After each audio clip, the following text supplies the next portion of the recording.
This is Zooming from Westchester Friends meeting in Westchester, Pennsylvania. Thanks for attending. We hope you enjoy this session. And sorry for the delay, but I'll bring it back over to Paula, and we'll all be viewing from inside the meeting house and also from your Zoom at home. Enjoy. Thank you, Diane. I really appreciate that you've opened your doors to us today. And I'd like to say that whether you're new to this topic or it's been a concern of yours for many years, you're welcome here tonight. And whether you feel ready and confident to undertake the work to address climate change or have a really heavy heart and feel discouraged, you're welcome here. My name again is Paula Klein, and I'm the acting clerk of the Concord Corridor Climate Action Working Group. So thank you, Todd, clerk of Westchester Meeting, and Diane for hosting us tonight. And I also want to thank all of you who are here who responded and registered. And I want to just name some of the reasons you gave for your concern, because I think you'll find that many of you share these in common. Many of you mentioned that you're really worried about just the increase in the frequency and the severity of things like tornadoes and floods, which we in southeastern Pennsylvania aren't really accustomed to. You also expressed concern about the loss of life and habitat and biodiversity, not just about the welfare of our own community. You also expressed concern about making sure we had communication in place so that all of us knew what to do, where to go, and how to be helpful. Several of you mentioned impacts that you've already seen in our region and certainly in the country as a whole: food shortages, necessary supplies. We saw this with the pandemic and beyond. What happens when there are electric power outages? And what can we do to do some prevention, some mitigation? What would be involved in working where we live or around our houses of worship to do stormwater management, doing microgrids for resiliency, providing EV cars, etc. You also mentioned that it's important that we be conscious of what it means to be well stocked, both as households and as a meeting, to have the supplies and the housing we need if people are displaced. So what specifically do we need to have were questions several of you raised. And then the other question is, why is it important for us to organize? Why is it important for us as a faith group to work on this? Does that make sense? And for many of you, it was clearly a lifelong commitment that you've had to caring for the environment and being alert to this as an issue. And then one person mentioned something I found very touching, which is that this kind of preparation really brings climate change home. And it creates some fear. It's scary too. So all of you have come carrying a concern, a practical and a spiritual concern for this practice. And I'd like to now share a little bit about what motivated us to do this. Thank you. So I wanted to give you just a tiny bit of background. The Climate Action Working Group was formed last October as a response to the Sprint report from PYM. And I'd like to start by sharing that we are interested in understanding all the dimensions that the Sprint report alerted us to. But when we did a little survey among ourselves of what felt most pressing, what's weighing most heavily on our hearts, it was how to be prepared for the unexpected and the extreme weather we've been seeing recently. But the context is the Sprint report, and I'm going to take a minute and read it out loud, and you can read along with me or listen if you're in the meeting house. As members of the Religious Society of Friends, we witness to the truth of our times. In this moment, we recognize that we're facing an existential crisis that requires more than individual actions. We already face catastrophic fires, storms, droughts, crop failures, and floods. Scientists tell us that what we do in the next decade will determine the fate of humanity. Racial injustice, social injustice, and the climate crisis are inextricably linked. Marginalized and economically disadvantaged communities suffer greater effects of the crisis. Many people already suffer and call us to act. Future generations depend on us to act. Knowing the consequences of inaction, integrity demands that we act.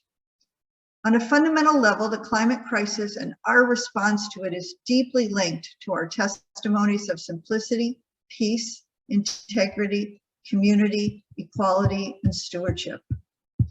As a people of faith, seekers of the truth, and stewards of creation, we must act with urgency to prevent further suffering and destruction of our planet. I encourage you to learn more about your denomination's work in this area. If you have not already become familiar with that, and we may have some we may have some folks here from other faith communities, and we appreciate your joining us today. So keenly aware of the impact extreme weather is already having on our communities, we decided in Concord Quarter to begin our working group collaboration with a close look at the immediate and longer term risks we're facing and how best to respond. So to that end, we've created a series of programs and optional working sessions over the next 7 months to educate ourselves and any other faith communities that wish to accompany us in developing disaster preparedness plans related specifically to extreme weather. The material is based on a series that we hosted at Friends Center as an all-day conference several years ago. There are basically 2 tracks. The first is 4 content-driven sessions that we'll go into in detail, but tonight's the first. We'll have another one in March, another one in May, and in June. In July, and then a closing session in September. It makes sense to anticipate changes and act now to minimize future economic and social risks. So I want to tell you a little bit about me and my story. I was awakened myself in the 1990s to the real possibility of what extreme weather can do when I lived in Nicaragua. While there, I witnessed a steady decline in water resources. There were rivers running dry, from small streams to major rivers. And this was combined with the exceptionally hard rains. The house I lived in would literally flood every time it rained, even though, as a tropical country, they were well prepared for normal heavy rains by having all the homes well above the street level. Back at Westtown School, where I returned at the end of the 90s, I was more focused on food production on campus. That was my focus. But I subscribed to this British journal called The Ecologist. And when this arrived in my mailbox in November of 2001, and I saw this cover, it really got my attention.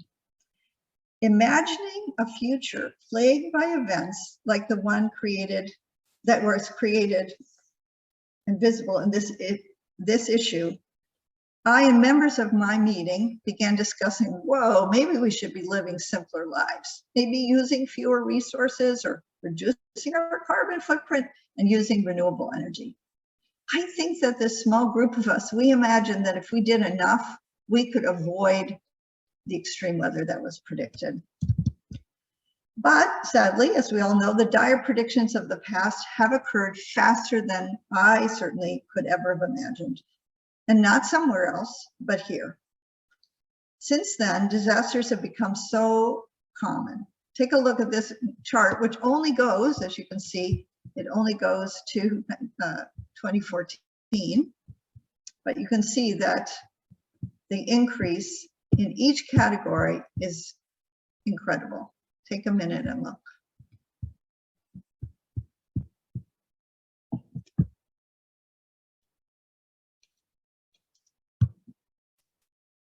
There are so many disasters that there's an annual chart issued by our government that will show you how many billion-dollar disasters there are in the US alone. Last year, there were 20, not counting the disasters that can be assessed in the millions or the hundreds and thousands of dollars. Some extreme weather develops slowly over weeks and months, like a drought, and the other, like the droughts out west that have led to terrible fires, while others are sudden with little lead time. So what's the story for us? On the left-hand side is Coatesville. On the right-hand bottom corner is Downingtown, and the top right is Harrisburg. These are all in Chester County, in the Westchester area. Tornadoes, floods, rescues, water rescues. And many of us that live in this area are familiar with the really exceptional cultural location we have here called the Brandywine River Museum of Art. And I've included it here because I want to show you their 1.5-minute video of the flood. And we will have optional sessions where we will work together to actually concretize and flesh out what it will mean to have a plan. We'll have information sessions and chances to ask questions and to explore with each other how the process is working. Tonight's agenda is to give a little background on climate mitigation and adaptation and the disaster cycle itself, why it matters that we have plans and why we matter in this process. We're going to review the elements of a preparedness plan, and we're going to talk about the specific tasks that are required to get the process started, the first two.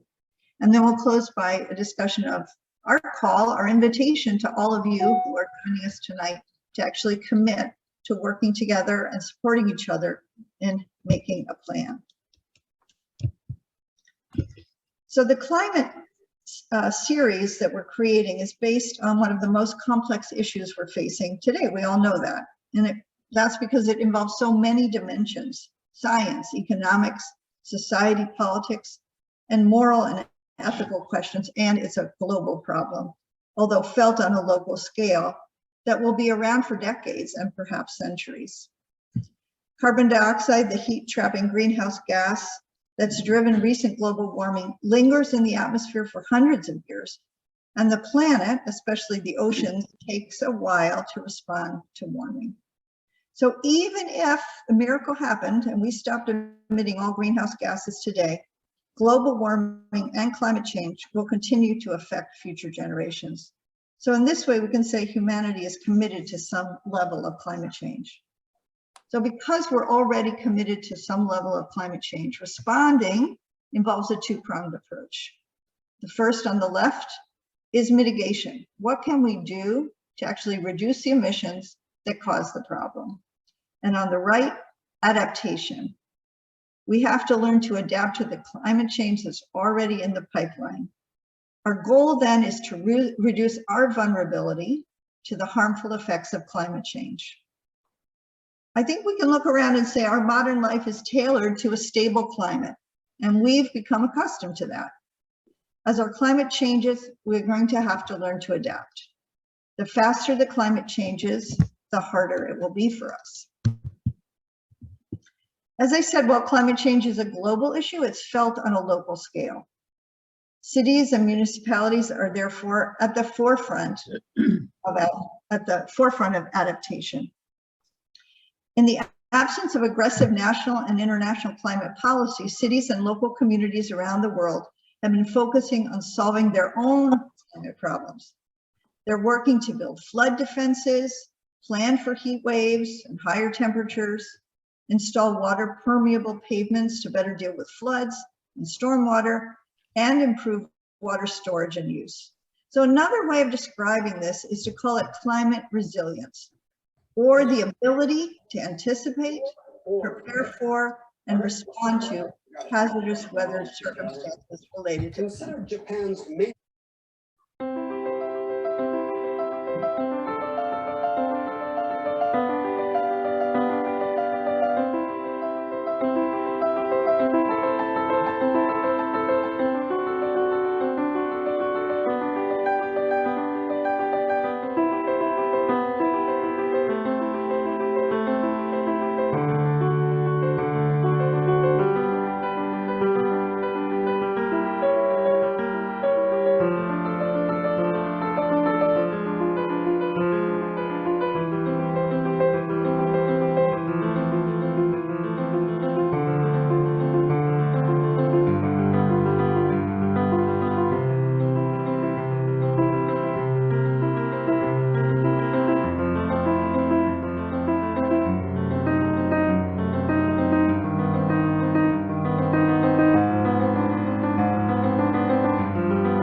So no household, at least my household, will not have the resources that this museum has and has the potential to receive. And other institutions like houses of worship, social service agencies will have a really difficult time rebounding. So hindsight is a wonderful thing, but foresight is better, especially when it comes to saving life or some pain. So I think we can all agree it's now time to take advantage of this moment and take adaptation even more seriously, even as we continue to lower our emissions to help prevent more extreme weather events here and around the world. So I'm going to invite you now to go into breakout groups and meet each other and say hello. I'd like you to introduce yourself and just respond to the question, how's this landing for you? And then I'd like you to think about if your meeting or congregation experienced a situation where having a comprehensive preparedness plan may have made things easier. And then I'd like you to share, this is a truth, there's some clever way of saying this, but this is the truth or dare moment, that do you have a household preparedness plan? Do you have a disaster kit in your home? This is a confessional moment for some of us who've got good intentions but haven't acted yet, just to demonstrate how hard it is sometimes to do this work. Of what we're going to talk about is really just about disaster, which I'm sharing with you because this is the good news. Even though disasters are bad news, the good news is that disaster preparation and emergency management is a well-developed field. The scale and costs are significantly higher now than they used to be, but we're building together on a well-established understanding about how to respond to situations like this. We'll learn more about this in our next session about how the local response system works, but tonight I just want to share the basics. There's a predictable timeline, although a disaster is not an event that has a discrete beginning and end. There's often a time of anticipation before the event occurs. Those of us who grew up on the coast remember the warnings about hurricanes. You usually have a little lead time. But once a disaster strikes, the people involved tend to go through fairly predictable stages. And the chart that you're looking at here, I think, helps to visualize what's meant by the cycle of disaster. So the first thing is there's a critical event, and it can vary in length and severity. And then second, there's an emergency response that occurs, we hope, immediately after a disaster, and it can last just minutes or hours or days. And this stage includes search and rescue, emergency shelters and feeding programs, grief counseling, pastoral care, volunteer services, and reestablishing contact with family and friends. The third is relief, which starts between 12 and 72 hours usually after a disaster, and is characterized by debris removal, cleanup, damage assessments, temporary repairs to make buildings or facilities usable, applications for assistance, community needs assessment, decisions and organization for recovery. The fourth step is then long-term recovery, which can begin as early as 3 to 5 days after a disaster and can last months to years. When I ran this program before, we had people come and speak about Hurricane Sandy, who were still that many years later, still dealing with recovery.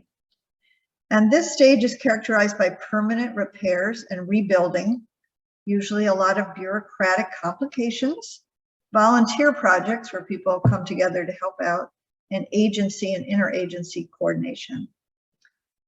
The fifth and sixth stage are mitigation and preparedness, which is an effort to help lessen the severity of the impact of the next round of increasing, so that we can increase the speed and efficiency of the rescue and relief effort.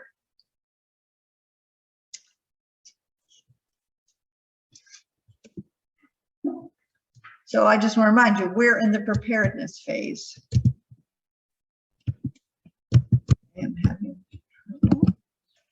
There we go. There are formal ways to describe also what happens in a disaster cycle. We think of them as rescue or emergency response, relief and recovery, which you just heard those terms. Another way to think about the preparedness and recovery is a continuum of needs. And you can see that in this graphic, which is from the National Disaster Recovery Framework organized by FEMA. And the goal here is to promote effective recovery, particularly for those events that are large scale or what we call catastrophic. Pre-disaster preparedness can happen at any time that a community is operating under normal conditions. That's us right now. Recovery phases occur in the midst or aftermath of the disaster, outside of normal or what used to be normal conditions.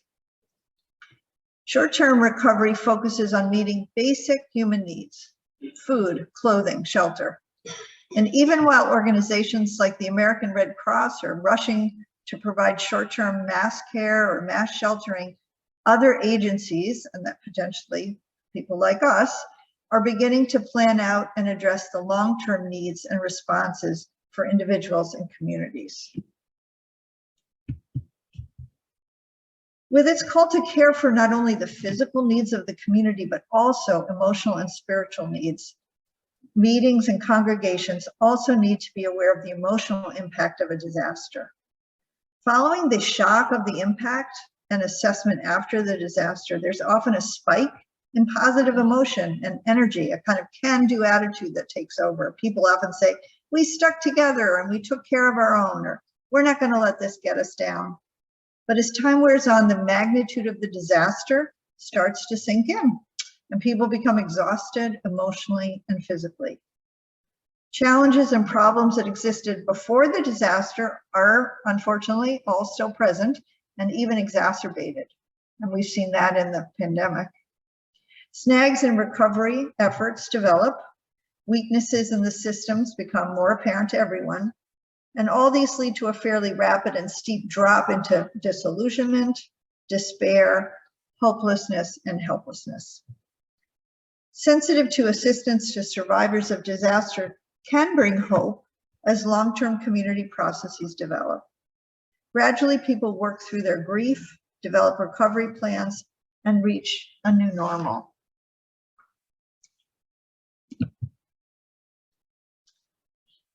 A disaster preparedness plan mirrors a broader climate action plan. And I'm sharing this image just to say, any of us who have done planning, this will all look familiar in the sense that you start by forming a team. You identify, in this case, what your climate hazards are to your facility or your community. You identify the features of the risk, which really means what specifically could happen. Are we in a flood-prone area? Are we getting more tornadoes? Who are the vulnerable populations, et cetera? And then you're going to list or try to analyze or predict how these would affect you and your buildings. And then you generate a list of possible actions you could take. You then review them, rank them, set priorities, and you develop a plan. So at a meta level, this is what everyone's doing all across the country: businesses, agencies, universities, schools, etc. But in terms of southeastern PA, where many of us live, so many of our municipalities are in flood risk areas, and that means some of our houses of worship may be at risk too. And sudden disasters require an immediate response, and the faith community, if prepared, could be well positioned to provide this. We're motivated by compassion and a concern for justice, and we know members of our meetings and others will instinctively look to their spiritual communities as well as to local government for help and direction.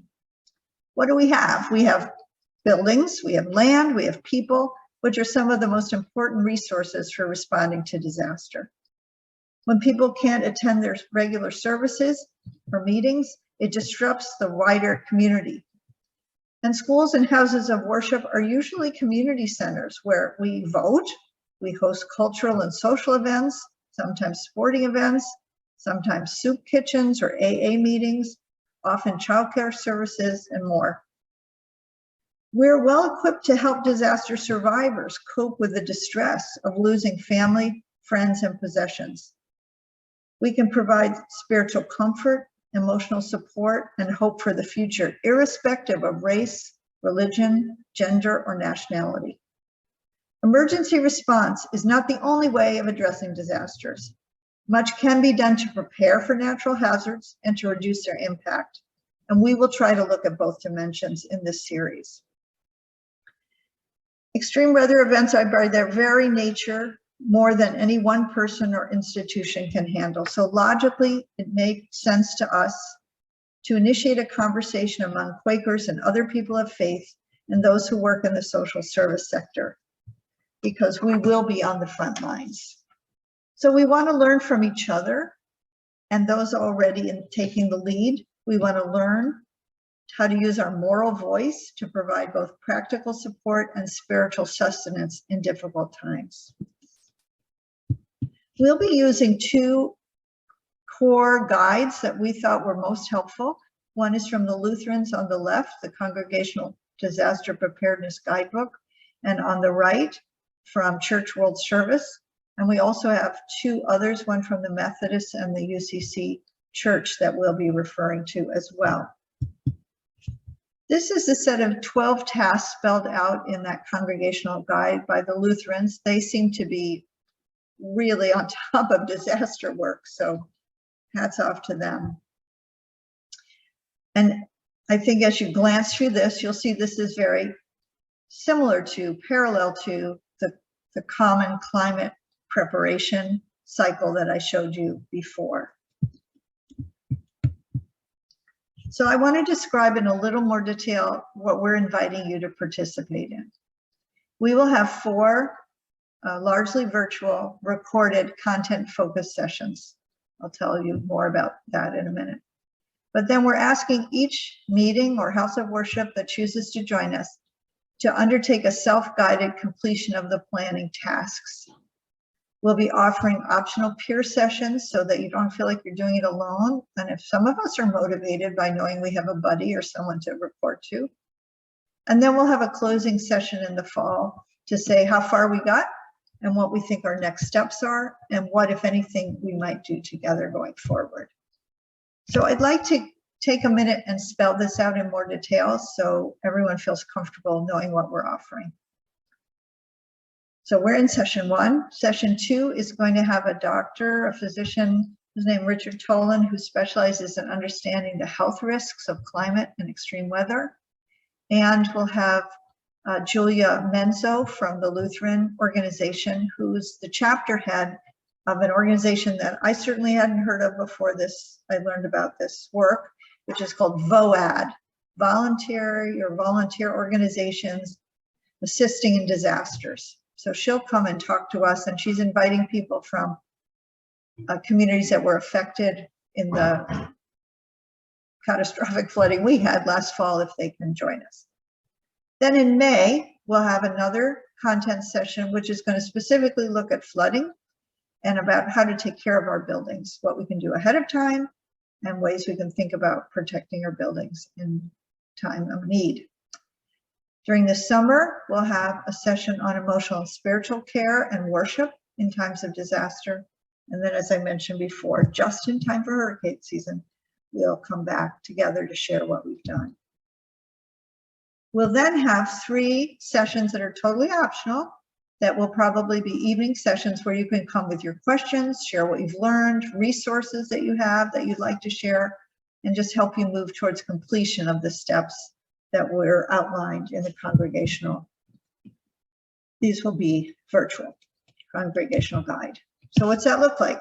In the month of March, the sort of creamy colored boxes are what we're hoping you'll be doing on your own.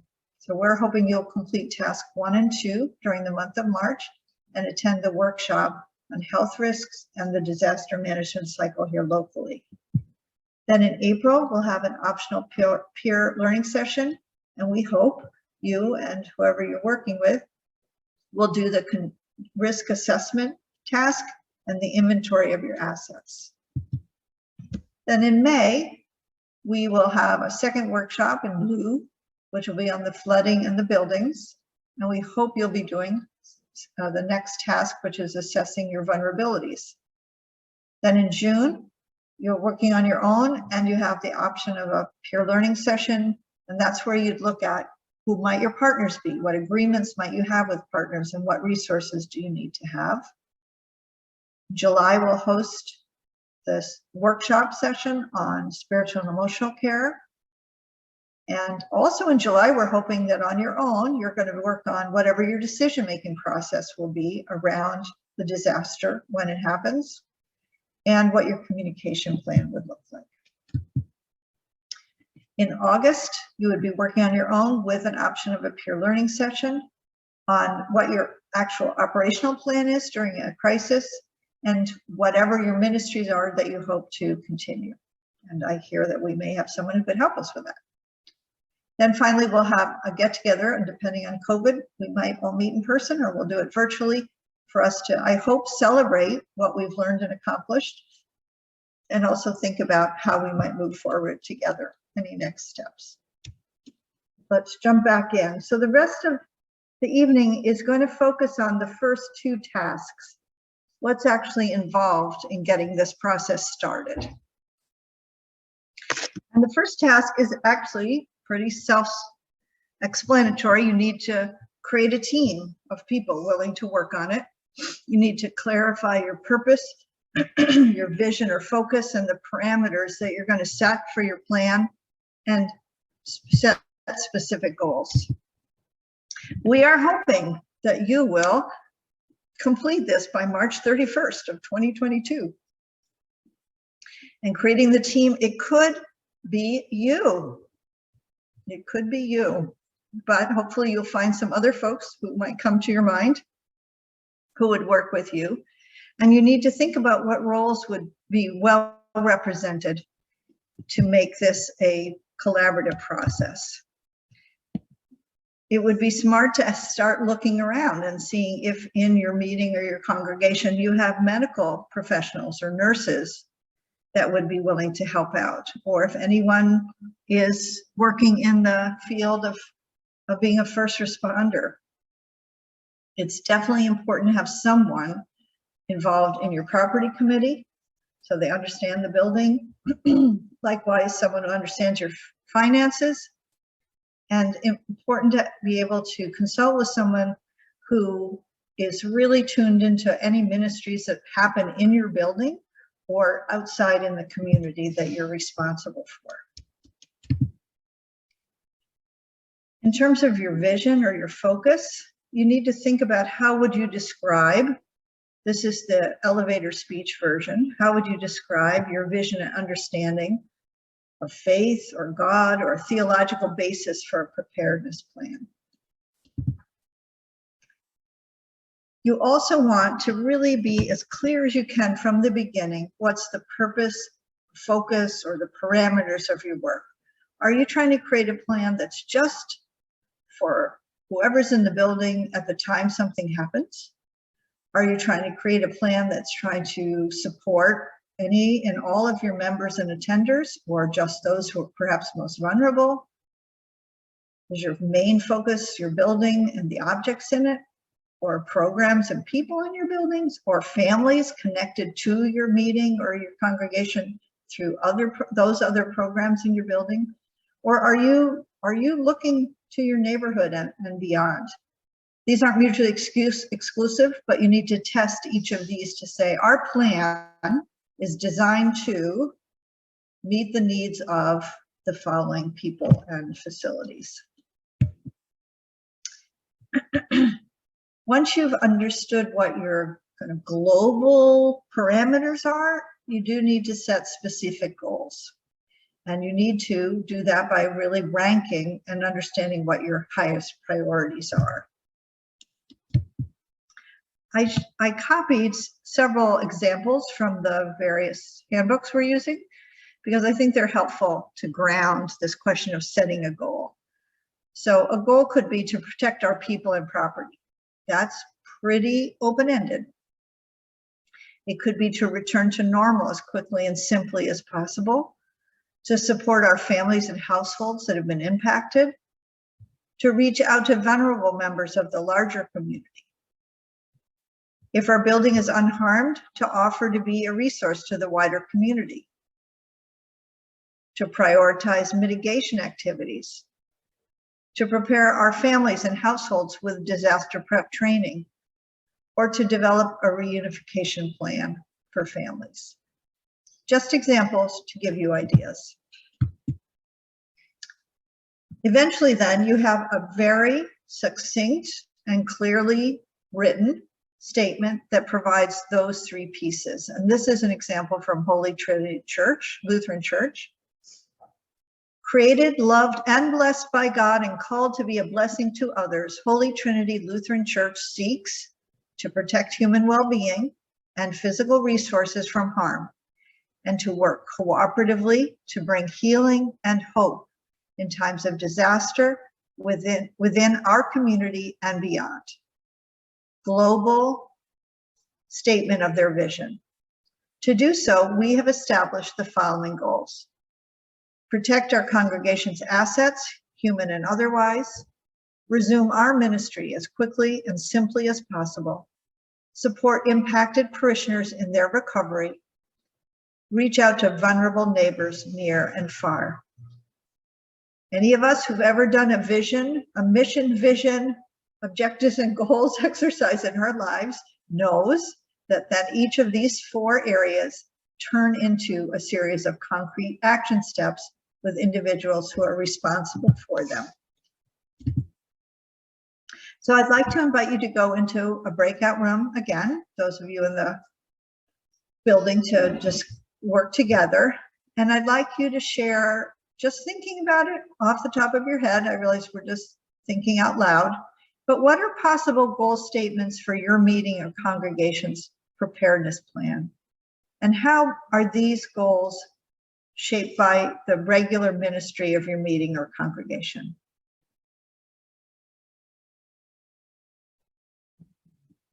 So the second task we're hoping you'll do before the end of March is to try to identify people who could eventually be designated as members of a response team. You don't need to have these people in place to make progress on your plan, but you do need to start thinking about who the right people are. And they're likely to be some of the same people that you'll need to help you with the other tasks and who would be willing to serve in an emergency.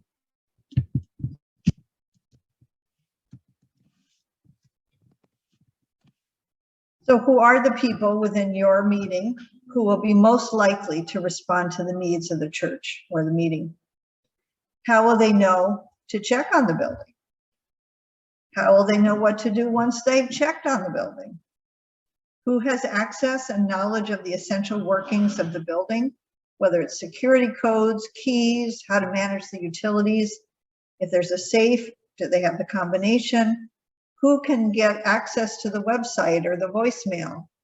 And what if something happened to those people? Who are the backup folks?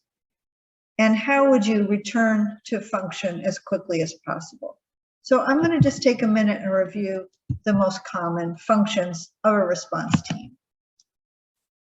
Since a disaster can occur at any time, early in your work, the preparedness team should begin to imagine who the response team could be. The team includes individuals who make key decisions and who will actually implement whatever your preparedness plan says you'll do in an emergency or a disaster. Selecting these individuals to serve on a response team should be done with the input and approval of whatever process your meeting or congregation already conducts for this kind of decision making. And some of these roles may be assigned simply by the position of the person. For example, if you're the clerk, it's likely that you would be in a position to be making decisions. Inquiry should then be made as to whether or not the people you think would be good at serving are willing to serve.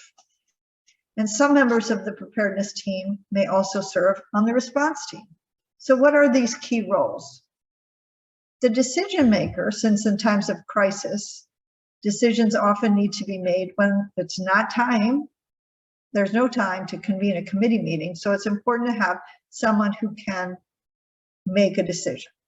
This person will attempt whenever possible to keep the backup decision maker well informed and include him or her in the process and others in making the decision. But in the end, they're the person who needs to make the call. You need a backup person for the obvious reason redundancy is a primary principle of permaculture and many other things. You need someone to replace the decision maker if they're not available, but also to consult with them and stay informed.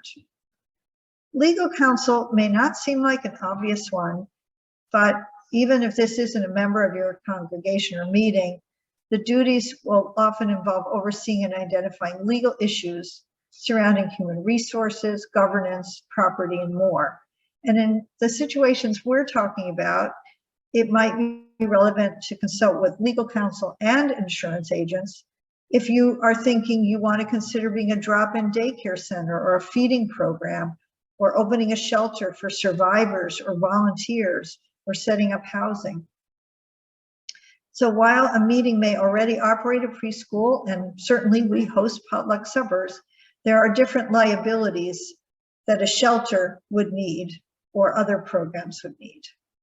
So it's important to brainstorm whatever possible ministries you might want to consider in these situations and check on their legal implications and liabilities. This should not be a roadblock. This is just meant to address all the complications up front so that you know how to plan accordingly. And then you do need someone who's going to speak to the media.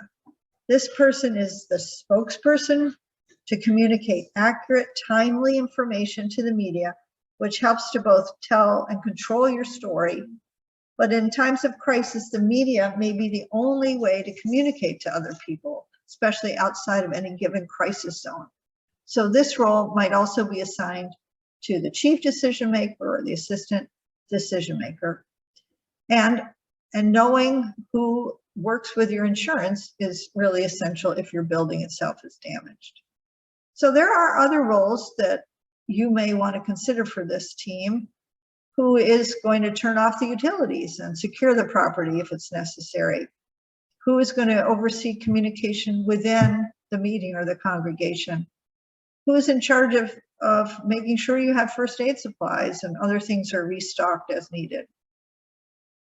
The response team may also maintain, and I think this is really important, and update a list of other people whose knowledge and experience can be of assistance in times of need. And this is part of the work we do later when we look at our assets.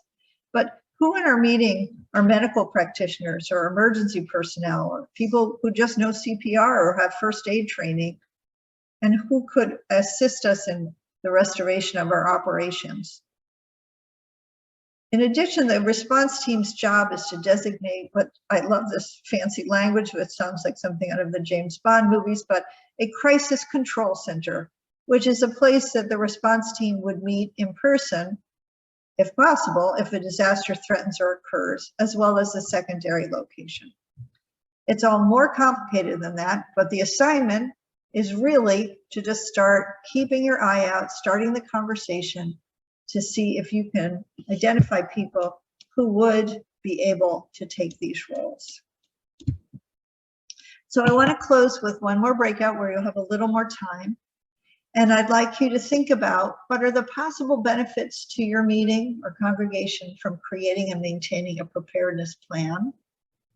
And what are the best avenues for conversation and education in your community? How might you best educate and listen to the wisdom of the whole community about preparedness planning?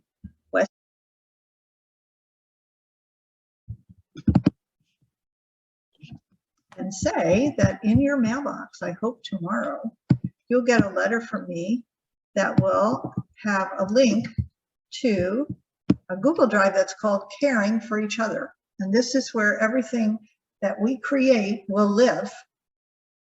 It has right now 3 items in it, 2 folders, one that says series resources and one that says session 1, tasks 1 and 2, and the series workbook. If you open the series resources, this is what you'll see, a set of PDFs and 1 document. And the PDFs are the handbooks from these various other faith traditions, all of which I think have different angles and slightly different language. So I've included them all, but if you wanted to say laser focused on one, we're going to mostly be using the Lutheran Congregational Disaster Preparedness. But if you like to see what other people say, you're welcome to look at the others. I will be pulling things from all of them as we go along. Then in the one that says session 1, tasks 1 and 2, I have created from the Lutheran Guide the discussion and reflection suggestions for you to use if they're helpful to you when you go back to your meeting, and a worksheet that they've suggested as the kind of prompts to do these 2 steps.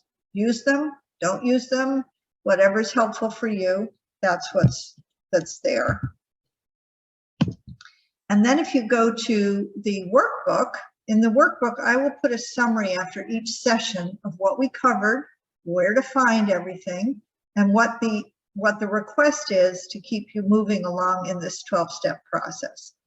So I've put in the pages that I would recommend you read from the Congregational Disaster Guide, the Prepare to Care Guide, and the UCC Handbook. It's all the background about what disasters are and how to approach getting started. Then there's a link there to the discussion topics and the worksheet. And then once we've downloaded this recording, the recording will be there that you could share with other folks. I want to say that each meeting will find 1, 2, 3, or more people that they want to work with, or they might create a inter-committee work, pastoral care, worship at ministry, a property committee.